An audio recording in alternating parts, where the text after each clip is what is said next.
Hello students, एक बार फिर से स्वागत है आप सबका हमारे नए लेक्चर में।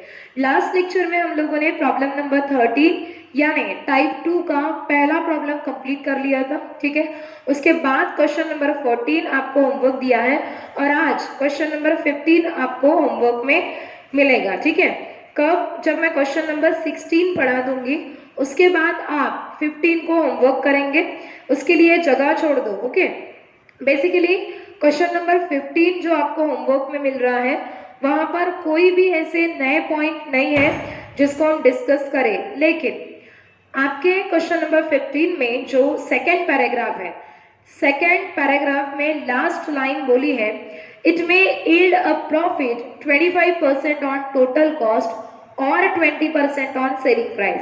देखो होता क्या है, हमको टेंडर शीट के लिए प्रॉफिट परसेंटेज दिया जाता है। क्या दिया जाता है बोलो? प्रॉफिट परसेंटेज दिया जाता है। अब प्रॉफिट परसेंटेज जैसे कि आप जानते हैं दो तरीके से आ सकता है, एक ऑन टोटल कॉस्ट, दूसरा ऑन सेलिंग प्राइस। राइट, अब जरूरी नहीं है कि दोनों को दोनों एक साथ आपके प्रॉब्लम में है। एक तो हो सकता है कि प्रॉब्लम में बोला जाएगा 20% ऑन सेलिंग प्राइस, 20, 30, 10 परसेंटेज कुछ भी रह सकता है। एक तो ऑन सेलिंग प्राइस आ सकता है या फिर ऑन टोटल कॉस्ट। यहाँ पर आपको दोनों दिए हैं। ठीक है, दोनों में से आप कोई भी एक अप्लाई करो। अगर आपको वेरीफाई करना है तो दोनों परसेंटेज लगाकर देखेंगे, दो अलग अलग फॉर्मूला लगेंगे आपकी। राइट, जो पहला है यानी 25% ऑन टोटल कॉस्ट, इसके लिए आप क्या फॉर्मूला लगाएंगे बताओ? Total cost into rate upon 100। ठीक है, और आगे जो दिया है 20% ऑन सेलिंग प्राइस, इसके लिए आपका क्या फॉर्मूला लगेगा? Total cost into rate upon 100 minus rate. दोनों भी फॉर्मूले से प्रॉफिट का आंसर आपका सेम आता है। अप्लाई करके देख लेना, वेरीफाई कर लेना। ठीक है, तो प्रॉब्लम नंबर 15 में इतना ही पॉइंट नया था जो डिस्कस कर लिया है, होमवर्क में है। अभी हमको क्वेश्चन नंबर 16 देखना है। स्टार्ट करेंगे। The accounts of Product Limited who are engaged in the manufacturing of electric pump। क्या मैन्युफैक्चरिंग होता है बताओ? वो जो फैक्ट्री है वहां पे मैन्युफैक्चरिंग किस चीज का होता है? इलेक्ट्रिक पंप का। शो फॉर द ईयर 2017, और आपके सामने जो इंफॉर्मेशन दी है वो साल 2017 की है। ठीक है, मार्किंग स्टार्ट करेंगे। Material used direct wages no marking, फिर work overhead expenses F marking करेंगे। एफ का मतलब क्या है? फैक्ट्री ऑन कॉस्ट का आइटम है वो। आगे ऑफिस ओवरहेड ओ मार्किंग लिखेंगे, यानी यहाँ एफ मार्किंग वाला एक आइटम है, ओ मार्किंग वाला एक आइटम है। बढ़ेंगे आगे। बोला है शो द प्राइम कॉस्ट। अब ये जो आपको पैराग्राफ में बोला है, ठीक है, ये टेंडर शीट के लिए इंफॉर्मेशन है। देखेंगे, show the prime cost and work cost, the total cost of manufacture, the percentage that, underline करेंगे आगे, percentage that work overhead expenses bear to direct wages. Last यानी जो प्रॉब्लम नंबर 13 मैंने आपको पढ़ाया उसी से मैं बता दिया था कि हमको टेंडर शीट के लिए दो आइटम दिए जाते हैं। The first one is material and the second one is wages. Tender sheet के लिए मटेरियल और वेजेस दिया जाता है और बाकी के जो आइटम है हम वो परसेंटेज से कैलकुलेट करते हैं। और परसेंटेज कैसे निकाले जाते हैं उसके लिए हमने आपको इंपॉर्टेंट पॉइंट्स में फॉर्मूले लिख कर दिए हैं। ठीक है, तो यहाँ वो बोलता है कि वर्क ओवरहेड इसका परसेंटेज आप कैलकुलेट करो डायरेक्ट वेजेस के साथ। आप बताओ, अगर ये लाइन आपके क्वेश्चन में नहीं दी होती तो भी आपको परसेंटेज जो है किसका? फैक्ट्री ऑन कॉस्ट का। किसके साथ निकालना पड़ता है? डायरेक्ट वेजेस के साथ। तो ये लाइन देने का या नहीं देने का आपके प्रॉब्लम के ऊपर कोई इंपैक्ट नहीं जाएगा। हाँ, अगर वो बोलता है डायरेक्ट वेजेस के साथ ना निकालते हुए किसी और आइटम के साथ निकालना है, तब आपके प्रॉब्लम के ऊपर इफेक्ट जरूर होगा। लेकिन अभी तो मैंने आपको जो फॉर्मूला लिख कर दिया है वो फॉर्मूले में क्या आइटम है? Factory on cost upon direct wages multiply 100, और ये सेम चीज वहां सेंटेंस में उन्होंने बोली है। द वर्क ओवरहेड मतलब ही होता है factory on cost. So work overhead expenses bear to the direct wages and the percentage of office overhead expenses bear to work cost यानी factory cost. ठीक है, आगे what price should be the company quote underline. quote का मतलब है यहाँ quotation. quote का मतलब क्या है? quotation यानी टेंडर की बात चल रही है. What price should be the company quote to manufacture an electric pump which is estimated. Estimate का मतलब है कोटेशन के लिए जो आप मैन्युफैक्चरिंग करेंगे, ठीक है, यानी आप लोग, आपकी मैन्युफैक्चरिंग कंपनी किसी इसका टेंडर भर रही है, ठीक है, तो जब वो टेंडर भरती है, कोई प्रोडक्ट वो बनाना चाहती है, तो वहां पे उनको एक एस्टिमेट देना पड़ेगा कि मटेरियल कितना लगेगा और वेजेस वहां कितने आएंगे. तो require material worth ₹800 and ₹1000 for wages so that, आगे बोला है, so that it will yield a profit 10% on selling price. Underline करेंगे. ये जो परसेंटेज दिया है 10% प्रॉफिट परसेंटेज, ये किसके लिए है जल्दी बताओ? टेंडर के लिए, है ना. तो ये किसके ऊपर दिया है? सेलिंग प्राइस पर. यहाँ हमारा कंप्लीट प्रॉब्लम पढ़कर हो गया. क्वेश्चन का तो पीरियड हमको दे दिया, शो फॉर द ईयर 2017, यानी आप पीरियड लिख सकते हैं. ओके, लेकिन आपको ये नहीं बताया गया कि कितने इलेक्ट्रिक पंप मैन्युफैक्चर्ड हुए, यानी नंबर ऑफ प्रोडक्ट कितने मैन्युफैक्चर्ड हुए हैं दिया नहीं है, यानी प्रोडक्शन यूनिट्स आपको दिए नहीं है. ठीक है, तो प्रोडक्शन यूनिट्स दिए नहीं है तो यहाँ कर देंगे हम लोग क्रॉस.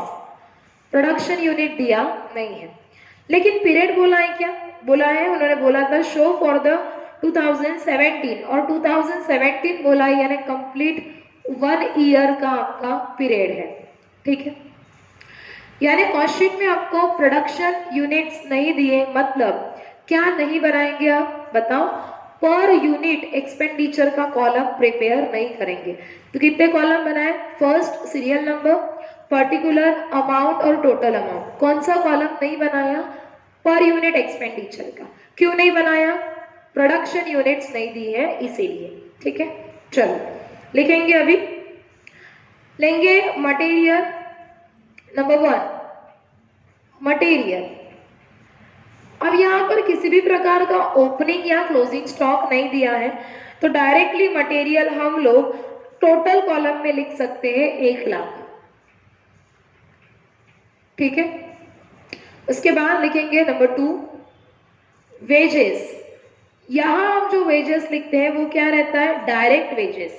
क्या रहता है बोलो?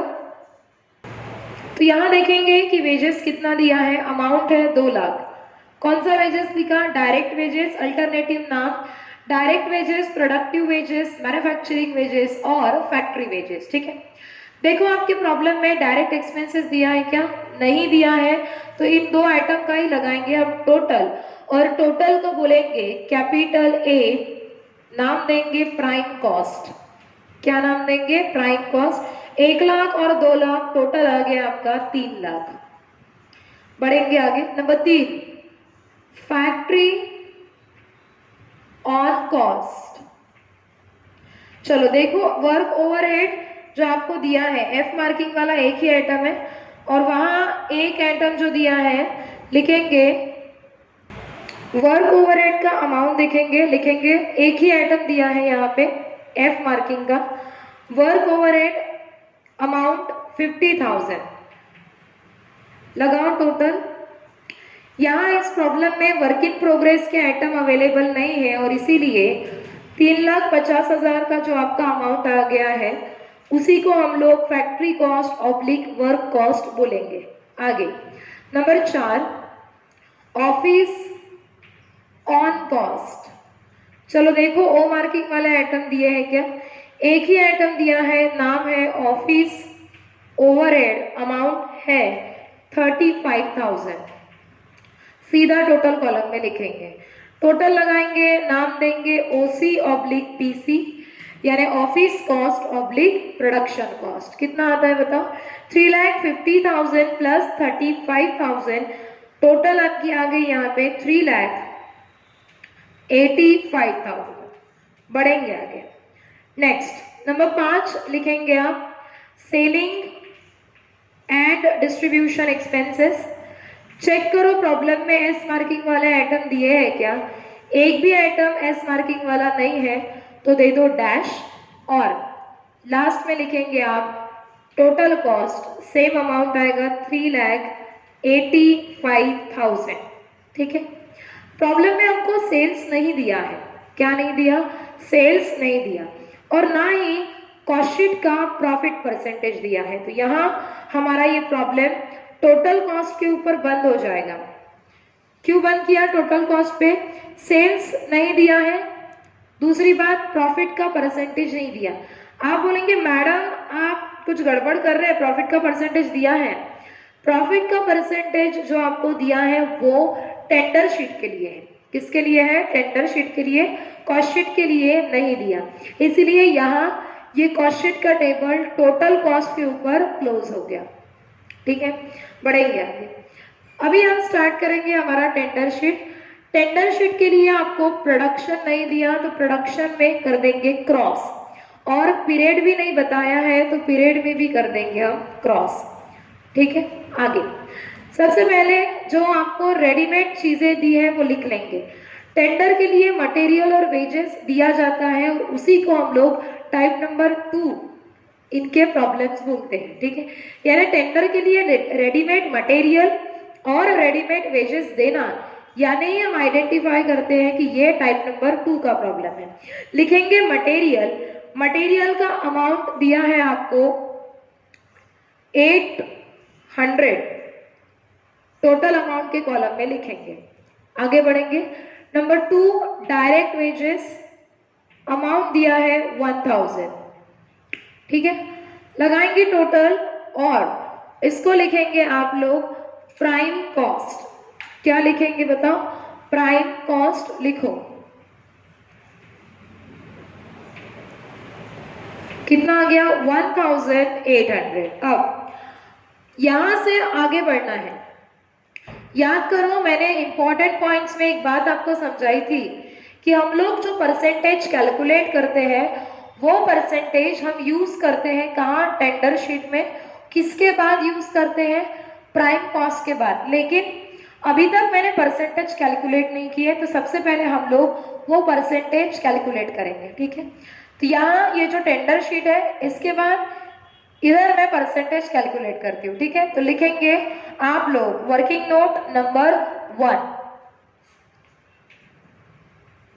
Working note number 1, percentage of factory on cost to wages. Percentage किसका निकाल रहे, फैक्ट्री ऑन कॉस्ट का, किसके साथ निकाल रहे, वेजेस के साथ। ठीक है, तो देखो एक शॉर्टकट रूल समझाया था मैंने, जिस आइटम के सामने ऑफ वर्ड है वो उसको हम ऊपर लिखते हैं, जिसके सामने टू वर्ड है उसको हम नीचे लिखते हैं। देखेंगे, लिखो factory on cost upon wages, wages कौन सा, डायरेक्ट, मल्टीप्लाई 100। अब परसेंटेज निकालने के लिए हमको जो इंफॉर्मेशन यूज करनी है ये यूज करेंगे हम ओल्ड कॉस्ट शीट में से। देखेंगे ओल्ड कॉस्ट शीट में यहाँ फैक्ट्री ऑन कॉस्ट कितना दिया है 50,000 और वेजेस दिया है 2 लाख। लिखेंगे फैक्ट्री ऑन कॉस्ट दिया है कितना, एक मिनट, फैक्ट्री ऑन कॉस्ट दिया है 50,000 और वेजेस दिया है आपको 2 लाख।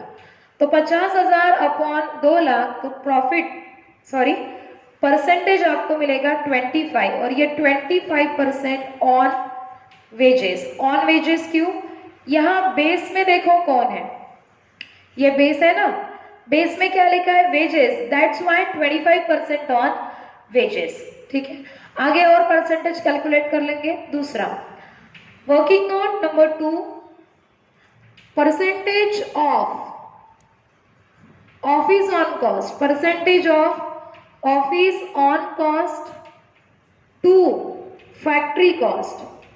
किसका परसेंटेज निकाल रहे, ऑफिस ऑन कॉस्ट का, किसके साथ निकाल रहे, फैक्ट्री कॉस्ट के साथ। फैक्ट्री ऑन कॉस्ट और फैक्ट्री कॉस्ट दोनों में अंतर है। ये क्या है, ये फैक्ट्री ऑन कॉस्ट का अमाउंट है, कितना 50,000। फैक्ट्री कॉस्ट का अमाउंट कितना है, 3,50,000। ठीक है, चलो फॉर्मूला देखो, जिस वर्ड के सामने ऑफ है वो ऊपर, जिसके सामने टू वर्ड लगा है वो नीचे। लिखेंगे formula, office on cost upon factory cost, factory cost multiply कर देंगे 100 से। सो ऑफिस ऑन कॉस्ट अमाउंट कितना है, देखो तो अमाउंट देखो, ओल्ड कॉस्ट शीट में चेक करो, ऑफिस ऑन कॉस्ट ये देखो कितना है 35,000।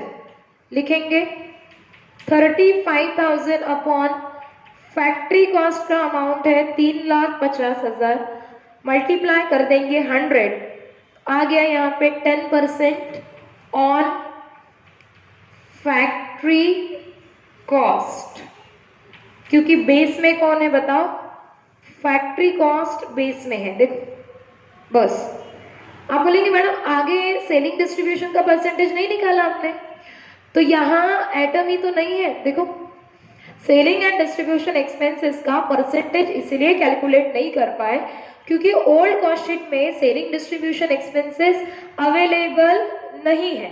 ठीक है, चलो अभी ये परसेंटेज कैलकुलेट हो गया है। ये परसेंटेज किसके बेसिस पर कैलकुलेट होता है, ओल्ड कॉस्ट शीट के बेसिस पर। बेस का मतलब है हम लोग ओल्ड कॉस्ट शीट की इंफॉर्मेशन को यूज करके परसेंटेज निकालते हैं, और इन परसेंटेज का यूज कहाँ करेंगे, टेंडर शीट में। कहाँ करेंगे, टेंडर शीट में। तो आ जाओ, प्राइम कॉस्ट तक आ गए हैं, लिखेंगे नंबर 3, फैक्ट्री ऑन कॉस्ट कितना परसेंट है, 25%। किसके, वेजेस के। अब वेजेस कौन सा लेंगे, वेजेस लेंगे अब यहाँ पे टेंडर का, तो लेंगे यहाँ 1000 मल्टीप्लाई 25%, 1000 मल्टीप्लाई 25%। 1000 किसका अमाउंट है, वेजेस का। ठीक है, तो 1000 का 25% आप यहाँ पे लेंगे तो आपका अमाउंट आएगा 250, 250। ठीक है, लगाएंगे टोटल, जो टोटल आएगी उसको बोलेंगे कैपिटल बी, एफसी यानी factory cost oblique work cost. So 1800 plus आ गया 250, तो आपका अमाउंट आ गया 2050, 2050। ठीक है, आगे बढ़ेंगे हम, लिखेंगे नंबर 4, नंबर 4 लिखेंगे office on cost, office on cost. अब ऑफिस ऑन कॉस्ट का परसेंटेज आप कैलकुलेट कर चुके हैं, कितना, 10%। किसके ऊपर, फैक्ट्री कॉस्ट के ऊपर। फैक्ट्री कॉस्ट कौन सा यूज करेंगे, ये लेंगे। पहले तो लिख लो कि 10% ऑन फैक्ट्री कॉस्ट, मैं ये यहाँ लिखना भूल गई, आप लिख लेंगे 25% on wages, 10% on factory cost. Factory cost का अमाउंट है 2050, 2050 का 10%, 2050 का 10% आपका आ जाएगा 205। कितना आ जाएगा बोलो, 205। अब आगे लगाएंगे इसकी हम टोटल, क्या लगाएंगे बोलो, टोटल लगाएंगे हम लोग, टोटल लगाएंगे यहाँ पर, कितनी आएगी, तो यहाँ पे आपकी जो टोटल आएगी उस टोटल को हम लोग नाम देंगे ओसी ऑब्लिक पीसी। अमाउंट आपका आ रहा है 2255, 2255, 55 नहीं 55। ठीक है, आगे चलेंगे। अब सेलिंग डिस्ट्रीब्यूशन कॉस्ट शीट में नहीं था, राइट, तो यहाँ पर भी नहीं है, हम लोग लिख लेंगे और डैश दे देंगे। सेलिंग डिस्ट्रीब्यूशन कॉस्ट शीट में नहीं था, इसलिए परसेंटेज हम कैलकुलेट नहीं कर पाए, और इसीलिए टेंडर शीट में भी सेलिंग डिस्ट्रीब्यूशन एक्सपेंसेस हम लोग नहीं लिख पाएंगे। यहाँ आएगा पॉइंट डी, लिखेंगे उसको टोटल कॉस्ट, कितना, 2255। चले आगे। अब यहाँ प्रॉफिट निकालना है, बताओ प्रॉफिट का परसेंटेज दिया है क्या, दिया है, कितना परसेंट दिया है, 10%। किसके ऊपर दिया है? 10% ऑन SP यानी selling price, 10% on selling price है। अब सेलिंग प्राइस के ऊपर जब ये परसेंटेज है, फॉर्मूला क्या लगाएंगे? TC मतलब टोटल कॉस्ट, ठीक है, multiply rate upon 100 minus rate. एक आपको बताया है हमेशा कि जब भी प्रॉफिट का परसेंटेज दिया जाता है तो प्रॉफिट कैलकुलेट करने के तरीके दो हैं, एक फॉर्मूले से या फिर इक्वेशन मेथड से, ठीक है। तो फॉर्मूला तो ये है आपका, और इक्वेशन में यहाँ बता देती हूँ। इक्वेशन आप कैसे लिखेंगे बताओ? और लिख दो सबसे पहले 100 माइनस 10 करेंगे, कॉस्टशीट में सब कुछ पढ़ाया है मैंने आपको।